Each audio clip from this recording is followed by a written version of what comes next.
Bismillahirrahmanirrahim. Assalamualaikum warahmatullahi wabarakatuh. Waalaikumsalam warahmatullahi wabarakatuh. Selamat sore untuk pemirsa TVRI di rumah. Alhamdulillahirrahmanirrahim, pada kesempatan sore hari ini Sentuhan Kolbu hadir kembali menemani Anda. 30 menit ke depan kita akan mendapatkan pencerahan dari narasumber dan tema terkait dengan resiko berpaling dari Al-Quran. Pada kesempatan sore hari ini saya juga kedatangan tamu-tamu dan sahabat-sahabat saya dari Majelis Taklim Karangmuni Yogyakarta. Assalamualaikum ibu-ibu. Apa kabar? Ya, sudah pernah datang ya, kita ketemu lagi untuk belajar bersama. Dan juga ada sahabat-sahabat saya, anak-anak muda luar biasa dari komunitas pionir. Assalamualaikum.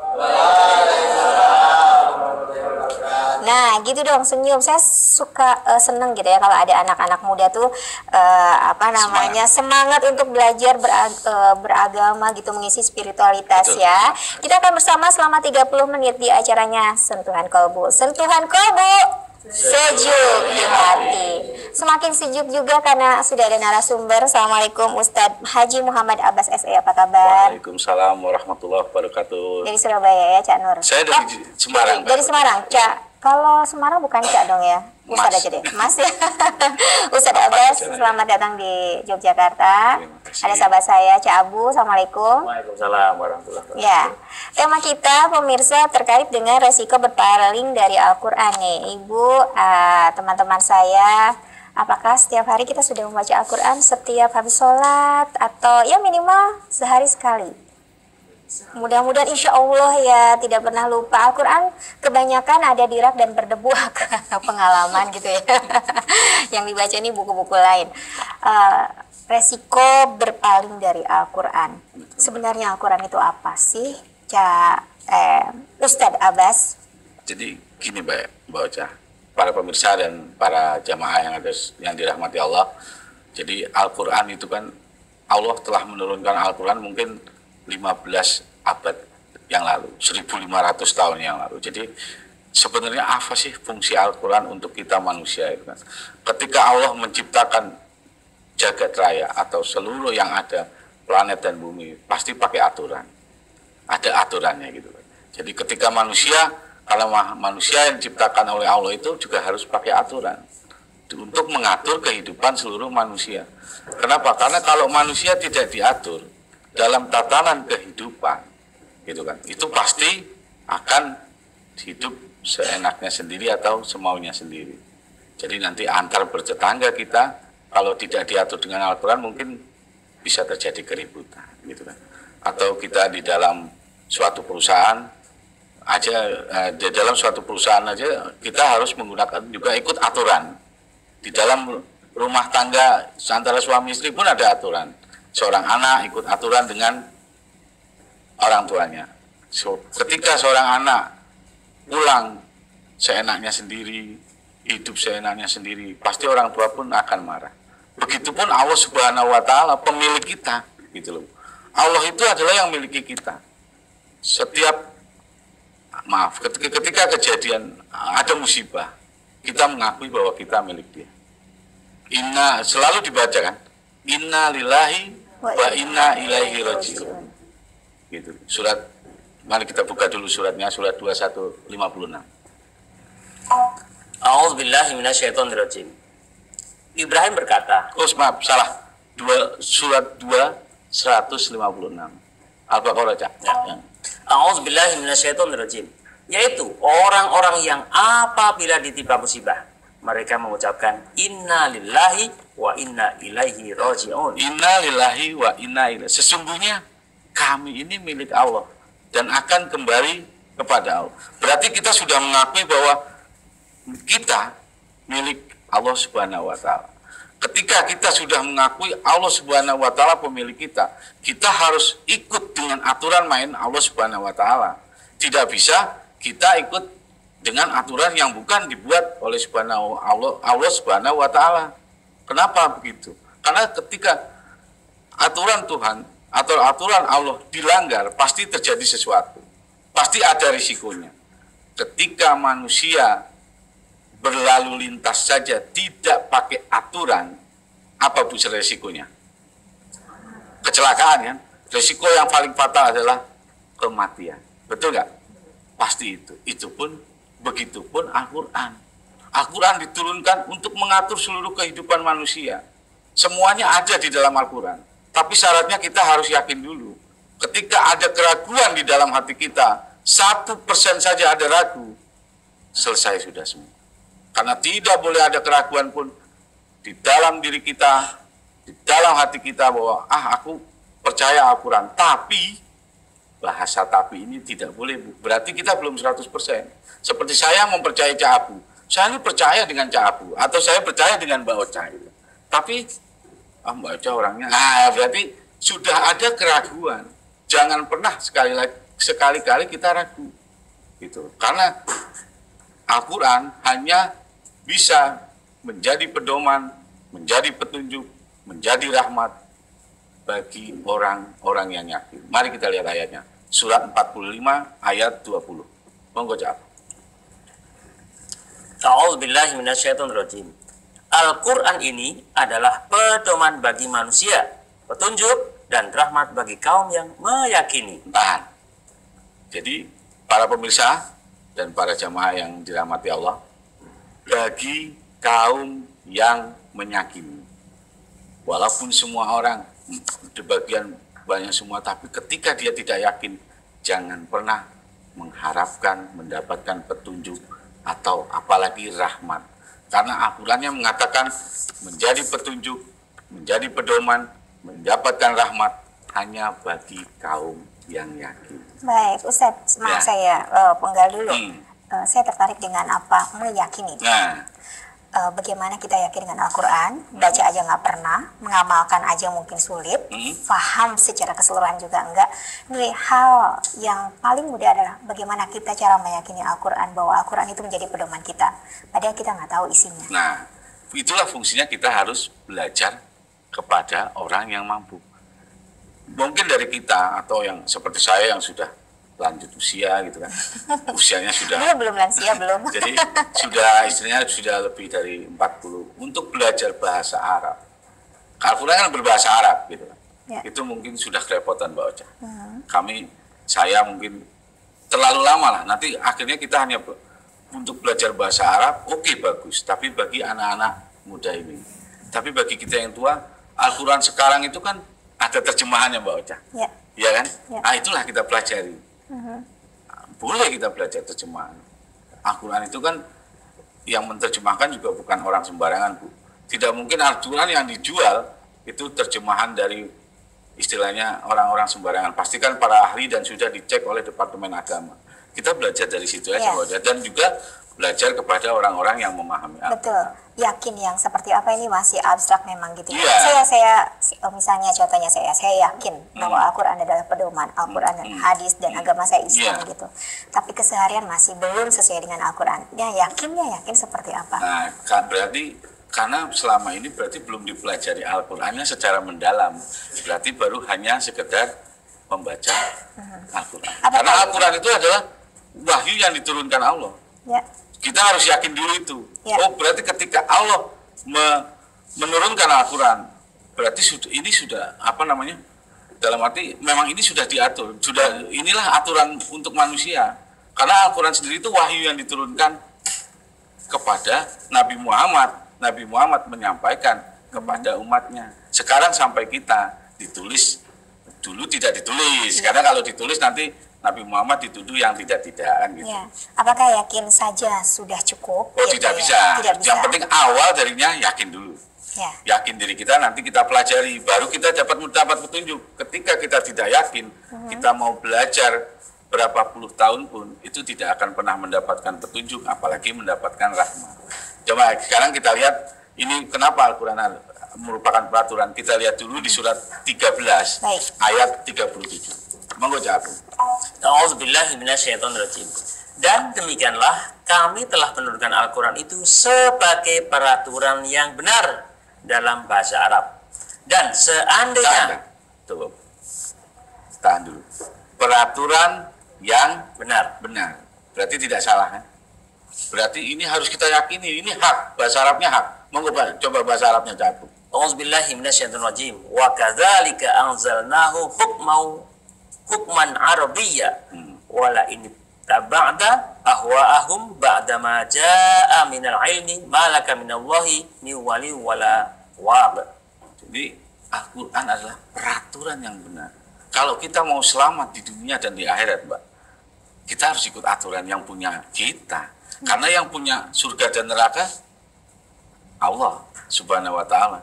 Kalau kita mau masuk surga, kalau kita mau hidup bahagia, harus ikut aturan yang membahagiakan kita. Jangan kita buat aturan sendiri. Nanti bahagia kita semu. Allah sumber kebahagiaan. Kita harus ikut aturan Dia. Nanti kedamaian hidup semua ada di Al-Quran. Ketika orang sudah memahami Al-Quran, rasa dengki pun sudah tidak ada. Berarti bahagia. Orang bahagia itu dari dalam sini kan. Ya. Ketika dia benci dengan tetangganya yang punya mobil, wah sakit dia, stroke akhirnya. Karena mikirin kan, ya betul nggak para jemaah. Jadi stroke, padahal tetangganya bisa tidur nyenyak, ya kan? Tapi dia malah nggak bisa tidur. Oh tetanggaku bisa lebih kaya ya dari aku. Tapi kalau orang sudah belajar Al-Quran, diterima, disyukuri. Aku sudah begini. Kita kenapa Bu? Ketika bangun tidur, harusnya kita sudah mensyukuri apa yang Tuhan berikan pertama kali. Kita bangun, udara diberikan pertama, masih bernapas. Kadang kita lupa, ngertinya pagi nggak punya duit udah pusing duluan, gitu loh Mbak Ocha. Tapi nggak pernah syukur yang seperti Tuhan kasih oksigen, Tuhan kasih udara yang begitu pagi dengan segar, nggak pernah ada terlintas di pikiran kita. Makanya bangun tidur, ucapkanlah ta'awudz. Auzubillah, berlindung dulu dari kepada Allah dari godaan setan. Kenapa? Memulai hidup ketika kita sudah berlindung dari godaan setan, berlindung kepada Allah dari godaan setan, jalannya insya Allah lapangan gitu. Jadi godaan-godaan seperti itu. Nanti kita lihat resiko-resikonya. Jadi ketika kita berpaling dari Al-Quran, apa sih resikonya? Nanti kita bisa pahami. Kan? Oke, sebelum ke resiko. Tadi kalau mau bahagia sebenarnya simpel ya, memahami Al-Quran dan melaksanakannya. Tidak hanya memahami, melaksanakan. Karena apa? Kebahagiaan itu ketika kita bisa membahagiakan orang lain. Ketika kita memberi, pasti kita bahagia. Coba Ibu buktikan, tapi dengan catatan, dengan keikhlasan, bukan dengan ada keinginan. Ketika kita memberi sesuatu kepada orang dengan keikhlasan, bahagia Mbak. Itu mungkin kita melihat dia tersenyum dan tertawa saja, itu bahagia. Buat saya itu suatu kebahagiaan. Kenapa? Karena saya masih bisa membantu orang lain untuk berbahagia. Gitu. Baik, mengenai Al-Quran, bacanya aja sudah mendapatkan pahala gitu ya? Al-Quran? Iya. Membacanya sudah mendapatkan pahala, apalagi melaksanakannya. Saya gini, kalau analogi itu bagus gitu. Ya. Boleh kita baca, tapi kan tidak sekedar kita baca. Karena apa? Ketika kita membaca terus tanpa dipahami, akhirnya tidak mengamalkan. Dari mana kita tahu perintah Allah kalau kita tidak mengerti isi Al-Quran? Ya kan? Dari mana kita diajarkan untuk begini, begitu, dan begitu. Segalanya, padahal isinya dia. Silahkan dibaca, tapi juga dipahami, dipelajari, nanti diamalkan. Kalau kita belum bisa mensiarkan, ya nanti disiarkan dengan cara kita. Kita bagaimana mensiarkan? Kita tidak mungkin jadi pendakwah. Sederhana Bu, sekarang ini sudah modern. Ibu pasti punya grup pengajian. Pakainya apa? Handphone kan? WhatsApp. Terus apa lagi sekarang? BBM? Ya nggak? Kita acara ini kita sharing semua ke teman-teman. Dulu acara sentuhan kalbu di TVRI Jogja bagus. Bu, kalian lihat, dapat ilmu yang bermanfaat kan gitu. Itu namanya mensiarkan. Tidak perlu kita jadi pendakwah, tidak perlu kita tidak perlu jadi pendakwah, tapi dengan mensiarkan, daripada di WhatsApp bicara yang enggak gitu, capek dikasih gambar yang enggak jelas ya, gitu kan. Lebih baik kita sharing ayat Quran aja gitu. Itu teknologi yang Tuhan ciptakan. Makanya Al-Quran itu mudah. Al-Quran tidak membuat kita susah. Surat 20 ayat 2, coba monggo Pak Capu. A'udzubillahi minasyaitonirrajim. Kami tidak menurunkan Al-Quran ini kepadamu agar kamu menjadi susah. Tidak jadi susah loh Bu. Berarti ini jaminan Allah. Tapi dengan catatan tadi Mbak Ocha, yakin dulu. Jangan ada sekecil keraguan, 1% saja keraguan di hati kita. Selesai. Ya. Karena nanti ketika kita ragu, kita ditantang Allah untuk membuat Al-Quran. Itu yang paling bahaya. Ketika para pemirsa, dan para jamaah di sini ragu dengan Al-Quran, nanti Allah tantang kita untuk membuat Al-Quran. Bisa nggak? Ada yang bisa nggak? Nah, mari kita lihat suratnya. Surat 2 ayat 23. Kita suruh bikin Al-Quran. A'udzubillahi minasyaitonirrajim. Dan jika kamu tetap dalam keraguan tentang Al-Quran yang kami wahyukan kepada hamba kami Muhammad, buatlah satu surat saja yang semisal Al-Quran itu, dan ajalah penolong-penolongmu selain Allah jika kamu orang-orang yang benar. Kalau kamu yakin, kalau kita yakin Al-Quran itu salah, bikin sendiri. Allah yang nantang loh, bukan. Ini ayat Quran loh. Coba nanti ayat selanjutnya, monggo jawab, ayat selanjutnya, ayat 24-nya, coba. Maka jika kamu tidak dapat membuatnya, dan pasti kamu tidak akan dapat membuatnya, peliharalah dirimu dari neraka yang bahan bakarnya manusia dan batu, yang disediakan bagi orang-orang yang kafir. Nah, kalau kamu tidak bisa membuatnya, akan pasti tidak bisa membuatnya, lebih baik pelihara saja diri kita dari api neraka. Bagaimana? Ikuti saja aturan Al-Quran. Ikuti saja, nanti kalau kita berpaling dari Al-Quran, nah ini nanti resikonya kita bahas sama-sama di sini. Baik, Ustadz Abbas, nanti kita lanjutkan terkait dengan resiko, tapi mudah-mudahan di satu sesi ini ada satu semangat untuk belajar Al-Quran ya. Oke, tidak hanya membacanya saja. Baik, untuk teman-teman dan juga ibu yang ada di studio dan pemirsa yang ada di rumah, kita harus jeda dulu, tetap bersama kami di acara Sentuhan Kolbu.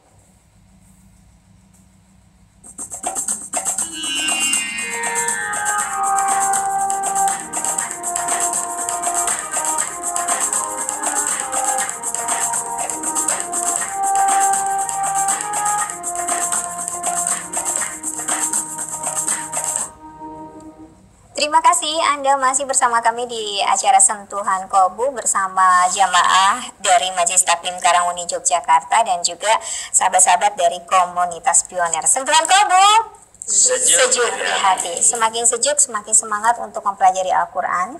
Karena selama ini saya sendiri nih ya yakin dengan Al-Quran, tapi nggak boleh,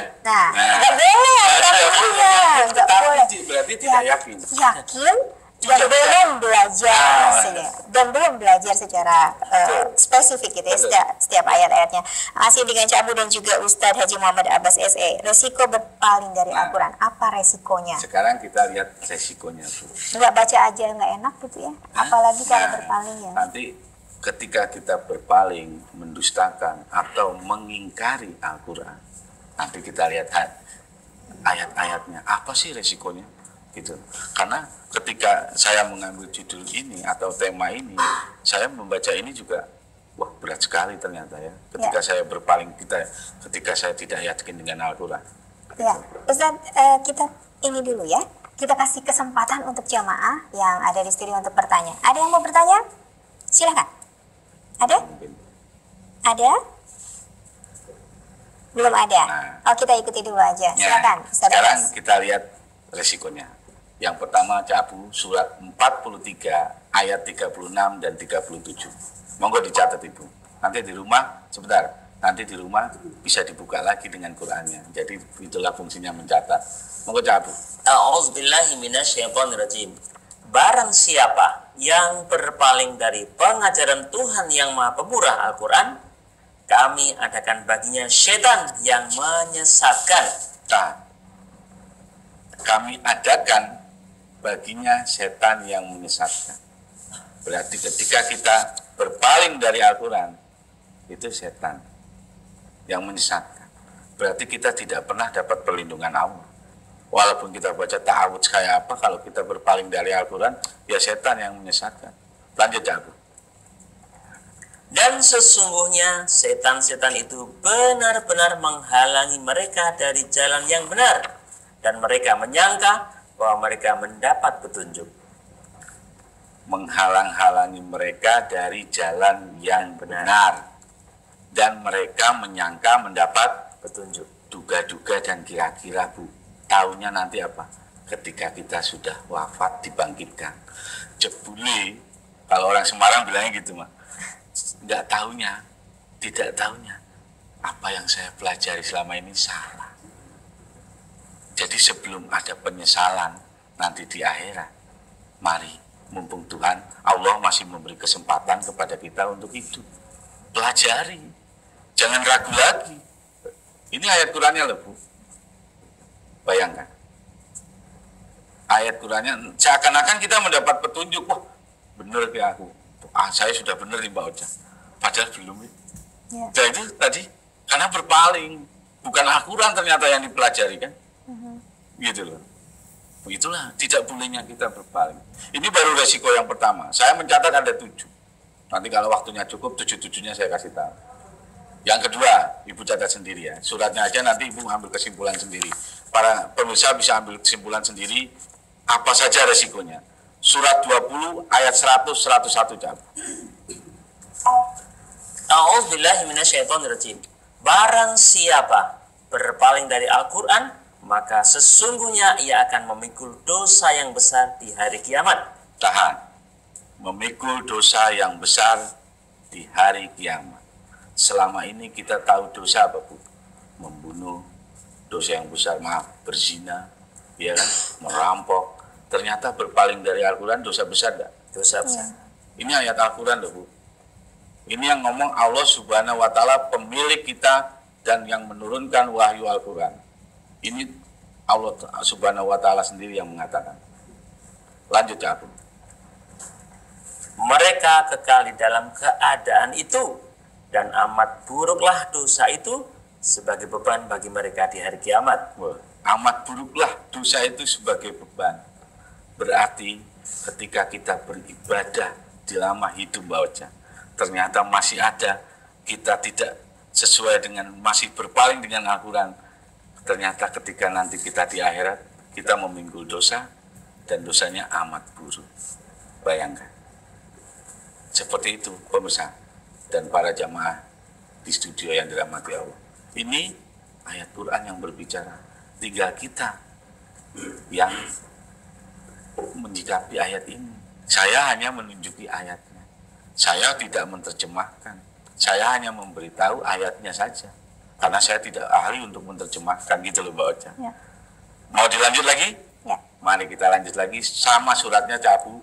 Surat 20, 124 sampai 127. A'udzubillahi minasyaitonirrajim.